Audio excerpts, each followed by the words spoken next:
ലോക ദർവേഷുമാരുടെ വിസ്മയധിഷണയിൽ പോലും പതിയാത്ത അതിനിഗൂഢ രഹസ്യമായിരുന്നു മടവൂരെന്ന സാഗരം.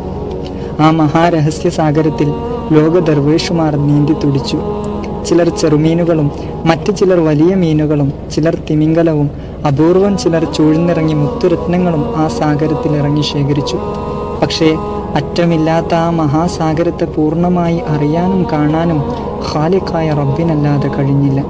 മുറാക്കബയുടെയും മുഷാഹദയുടെയും മുജാഹദയുടെയും ആകാശക്കോട്ടകൾ ജയിച്ചടക്കിയ ദർവേഷുകൾ ആ മഹാസാഗര തിരമാലയുടെ ബ്രഹ്മതാണ്ഡവം കണ്ട് പകച്ചു നിന്നു.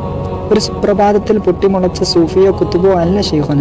ആദമിൻ്റെ കാലങ്ങൾക്ക് മുമ്പേ നാഥൻ മാറ്റി നിർത്തി ഊതിക്കാച്ചിയെടുത്ത ദിവ്യ കനകമാണ് അവിടുന്ന്. അതുകൊണ്ട് തന്നെ അമ്പിയാക്കൾ അവിടുത്തേക്ക് ഹൃദയം തിരിച്ചു. ആദം മുതൽ ഈസ വരെ ചലിച്ച പ്രവാചകർ എന്നിൽ നോട്ടമിട്ട് കൊണ്ടിരിക്കുന്നു, ഞാനെന്ത് ചെയ്യുന്നുവെന്നാണ് അവർ വീക്ഷിക്കുന്നത് എന്ന മഹാപ്രഖ്യാപനം സൂഫി നഭോമണ്ഡലത്തിനപ്പുറം പറന്നുപോയ കമാലായ റൂഹുൽ ഖുദ്സാണ് അവിടുന്ന് എന്ന് തെളിയിക്കുന്നു. ഖിലറുമാരും ഐസമാരും നൂഹമാരും എബ്രഹാമുമാരും മടവൂർ എന്ന അതിശയ തിരശീലയിൽ തെളിഞ്ഞ മീമിൻ്റെ ചിത്രം കണ്ട് വിസ്മയ പുളകമണിഞ്ഞു. ഉണ്ടായ കാലം തൊട്ട് എനിക്ക് തുല്യക്കാരനില്ലെന്ന ആ വിധി തീർപ്പിൽ ലോകത്തെ കുത്തുബീങ്ങൾ അവരുടെ ആത്മാവുകൾ പടർത്തി വിരിച്ച് തനിക്കിരിക്കാനുള്ള പരമോന്നത പരവതാനി ഒരുക്കിയെന്ന് തോന്നിപ്പോകും. കഴിഞ്ഞ നൂറ്റാണ്ടുകളിൽ ജീവിച്ച മുഴുവൻ ദിവ്യാത്മാക്കളുടെയും ജ്ഞാന സാമ്രാജ്യം ആ കൈകളിലെ കിളിക്കുഞ്ഞുങ്ങളെ പോലെയാണ്. ആ കിളിജന്മങ്ങളുടെ പിതൃത്വം അലങ്കരിക്കുന്ന മഹാസാമ്രാജ്യം മടവൂരാണ്. കൂരിരുൾ കാട്ടിലെ മിനുസമുള്ള ശിലയിലൂടെ ഇഴഞ്ഞു നീങ്ങുന്ന ഉറുമ്പുകളുടെ ചലനശബ്ദം എനിക്ക് ശ്രവിക്കാമെന്നരുളിയ ആ ആശ്ചര്യ വചസ് ദിവ്യപദവുമായുള്ള ആത്മാവിൻ്റെ ലയനബന്ധ രഹസ്യത്തെ സ്വന്തം ജീവിതം കൊണ്ട് ആവിഷ്കരിച്ചു. ഇലകൾ അനങ്ങുന്നത് ഞാൻ അറിയുന്നു എന്ന മഹോന്നത പ്രഖ്യാപനത്തിൽ തത്വമസിയുടെ അത്യുന്നത ശൃംഖമായ പരബ്രഹ്മ രസതന്ത്രം മറകളില്ലാതെ തത്തിക്കളിക്കുന്നുണ്ടായിരുന്നു. എല്ലാ വൃക്ഷത്തിൻ്റെയും വേര് ഭൂമിയിൽ മുളച്ചപ്പോൾ മടവൂരാകുന്ന ആശ്ചര്യ വൃക്ഷത്തിൻ്റെ വേര് ആകാശാദൃശ്യങ്ങളിൽ ആഴ്ന്നിറങ്ങിയാണ് ഭൂമിയിലേക്ക് വളർന്നത്. അതുകൊണ്ട് തന്നെ ആ ശാഖകളിൽ അങ്കുരിക്കുന്ന ഇലകൾ ചന്തുസാർന്ന രഹസ്യങ്ങളാണ്. എല്ലാവരും തുടങ്ങിയെടുത്ത് അവിടുന്ന് യാത്ര അവസാനിപ്പിക്കുകയാണ് ചെയ്തത്. എല്ലാവരും ലക്ഷ്യത്തിനു വേണ്ടി ഇറങ്ങിയപ്പോൾ അവിടുന്ന് ലക്ഷ്യവും ലക്ഷ്യത്തിന്മേൽ ലക്ഷ്യവുമായി മാറുകയായിരുന്നു. പരിച്ഛിന്ന ഭാവങ്ങളെ വലിച്ചെടുത്ത് ചവറ്റുകൊട്ടയിലേക്ക് വലിച്ചെറിഞ്ഞ് എത്രയെത്ര ഹൃദയകോശങ്ങളിലാണ് അവിടുന്ന് ഛന്ദസാർന്ന പരബ്രഹ്മാനന്ദം നിറച്ചത്. ഗാർഹസ്ഥ്യത്തിൻ്റെ ആകാരഭൂമികയിൽ കത്തിജ്വലിച്ച് ജീവിച്ച് ബ്രഹ്മചര്യത്തിൻ്റെ ആകാശത്തേക്ക് പടർന്ന മടവൂരെന്ന മഹാഋഷിക്ക് തുല്യമായി മറ്റൊന്നില്ല മനുഷ്യരെ. ഉണ്ടായതെല്ലാം ആ നിത്യചൈതന്യം തന്നെയായിരുന്നു.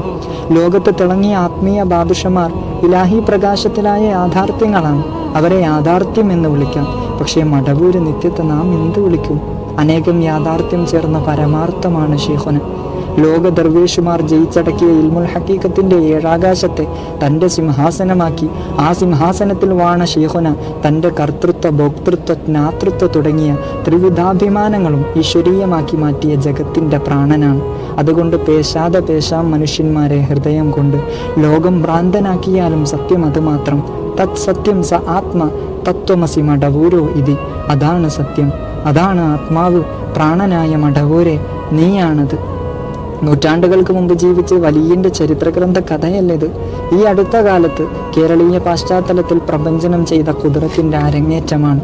ആത്മസാമ്രാജ്യങ്ങളുടെ പരമപ്രപഞ്ചം ആത്മാവിൽ നടക്കുമ്പോഴും ജനങ്ങൾക്കൊപ്പം നിന്ന് അവരുടെ നീറുന്ന പ്രശ്നങ്ങൾക്ക് പരിഹാരം നൽകുന്ന ഋജുമാനസൻ്റെ ആത്മശക്തി അപാരമായിരുന്നു.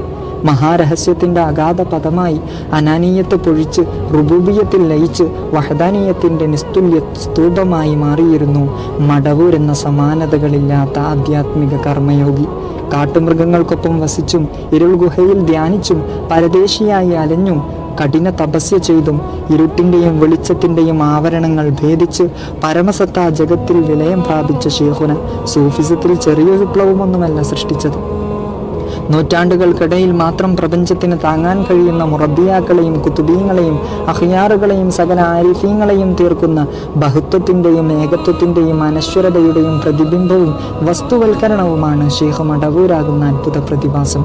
എനിക്ക് ശേഷം മറ്റൊരു നബിയിൽ നിന്ന് സൃഷ്ടി രഹസ്യത്തിൻ്റെ ആകെ തുകയും പൊരുളുമായ മുഹമ്മദ് മുസ്തഫ സ്വല്ലല്ലാഹു അലൈഹി വസല്ലമ മൊഴിഞ്ഞപ്പോൾ ഇവിടെ ഇതാ മുഹമ്മദീയ ജ്ഞാനപ്പട്ടുടയാട് ചാർത്തി മീമിൻ തേജസ്സും മോജസ്സും പൊഴിച്ച് സൂഫികൾക്കിടയിൽ ഒരു മുഹമ്മദ്.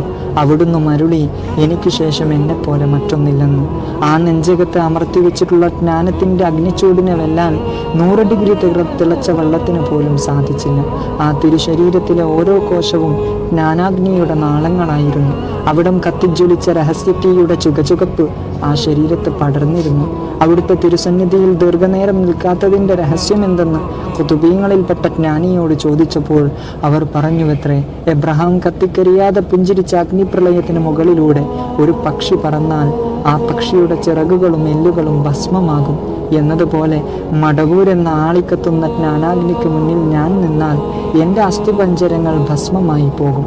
മലേഷ്യ കൊടുങ്കാട്ടിലെ ഇരുൾഭൂമിയിൽ കാട്ടുപൂച്ചകൾ ചുറ്റും കാവലി വയ്ക്കുന്ന വൻമരപ്പൊത്തിൽ പത്മാസനത്തിലിരുന്ന് ധ്യാനിക്കുന്ന കാവ്യ പുതച്ച സൂഫി സ്ത്രൈണിക്ക് ജ്ഞാനം നൽകി നിയന്ത്രിക്കുന്നത് ഞാനാണെന്ന് അരുളിയപ്പോൾ കാലദേശങ്ങൾക്കൊതുങ്ങാത്ത പ്രതിഭാവിലാസമാണ് ശൈഖുനയെന്ന് തെളിയിക്കുകയായിരുന്നു.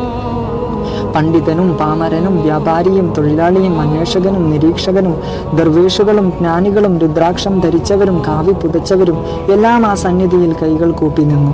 കാരണം ആ വാക്കൊരു പ്രഖ്യാപനമാണ്, തടുക്കാനാകാത്ത ശക്തിയുടെ മഹാപ്രഖ്യാപനം. ആകാശഭൂമിയെയും സൂര്യചന്ദ്രനെയും അണ്ടകടാഹങ്ങളെയും ആത്മാവിൽ ആവാഹിച്ചെടുത്ത ഒരു മഹാമനീഷി അനുഭവജ്ഞാനത്തിൻ്റെ ചഷകവുമായി ജനമധ്യത്തിലൂടെ നടന്നുപോയി.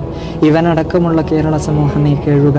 ബഗ്ദാദിലും ഈജിപ്തിലും അറേബ്യൻ രാജ്യങ്ങളിലും പോലും ഇല്ലാത്ത ഒരു മഹാരഹസ്യത്തെ ആവിഷ്കരിച്ച ഒരു ജീവിതം നിങ്ങളുടെ കൺമുന്നിൽ അതിശയം വിതറി ചലിച്ചിട്ടും നിങ്ങൾക്കതിനെ കാണാനായില്ല. അതിൻ്റെ അളമത്ത് നിങ്ങൾക്ക് തിരിച്ചറിയാനായില്ല.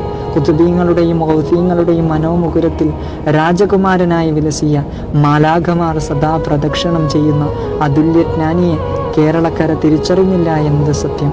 പ്രിയ ദീവാനികളെ, നമുക്ക് ഷെയ്ഖുനയൊരു ഷെയ്ഖോ കുത്തുബോ ഔസോ ഒന്നുമല്ല. അതൊരു മഹാരഹസ്യമാണ്, ഒരു മഹാകൃപ.